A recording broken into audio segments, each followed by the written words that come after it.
President Trump will decline to certify the Iran nuclear deal on Friday through a process that will leave the agreement intact while inviting Congress to weigh in on new restrictions against Tehran. The White House hopes the resulting U.S. policy toward Iran will expand beyond its current dependence on the Joint Comprehensive Plan of Action, as the Iran deal is formally known, and involve a broader look at Iranian aggression. But the approach Trump will lay out on Friday could allow the debate over how best to counter Iran to languish in a divided Congress, which could force Trump to continue observing a deal he described last month as an embarrassment to the U.S. "We think the agreement is weak. It leaves areas unaddressed," Secretary of State Rex Tillerson told reporters at the White House Thursday evening. Tillerson, who advocated internally to preserve the deal in the weeks of debate that preceded Trump's decision, said the strategy Trump will unveil will call on Congress to address areas where the nuclear agreement is silent. Such blind spots include Iran's support for groups, such as the Houthis in Yemen or Hezbollah, that destabilize the region, as well as its repeated ballistic missile tests. Those kinds of aggressions have drawn condemnation from the U.S., but don't technically violate the nuclear deal. "We will stay in the JCPOA, but the president is going to decertify the deal using the Iran Nuclear Agreement Review Act," Tillerson said on Thursday. Congress passed INARA, also known as the Corker-Cardin Law, in order to exert some oversight over the Iran deal in 2015 amid criticisms of the Obama administration's unilateral pursuit of the deal. Corker-Cardin requires the administration to certify to Congress Iran's compliance with the agreement every 90 days, a deadline that forced Trump's hand this week and brought about his announcement. That legislation gives the president several grounds on which to decertify the deal, and Trump is expected to rely on one that examines whether the continued suspension of sanctions in exchange for limits on Iran's nuclear enrichment and centrifuges remains in the interest of U.S. national security.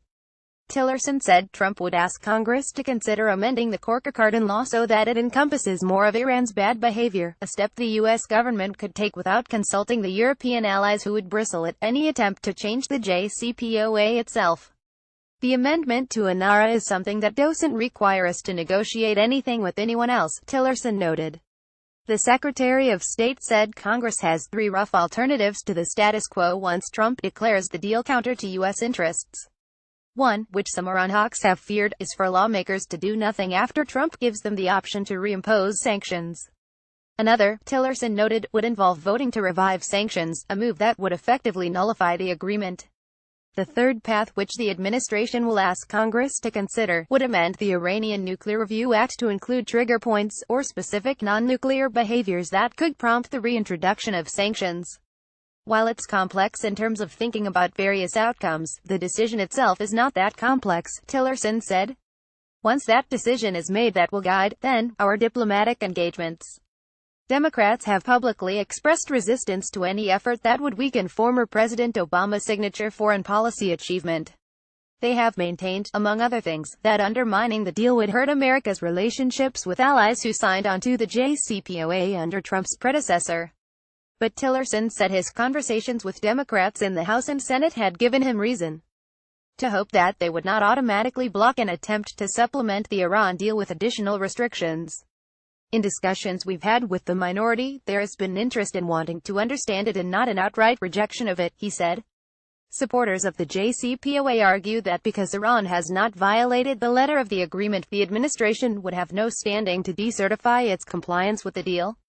Tillerson acknowledged that argument Thursday, noting material compliance is not the issue at the heart of Trump's efforts to layer the JCPOA. "We don't dispute that they're in technical compliance," Tillerson said. Administration officials said the Department of Treasury would also move to slap targeted sanctions on individuals and groups associated with the Islamic Revolutionary Guard Corps, a wing of Iran's armed forces that is often accused of supporting terrorism.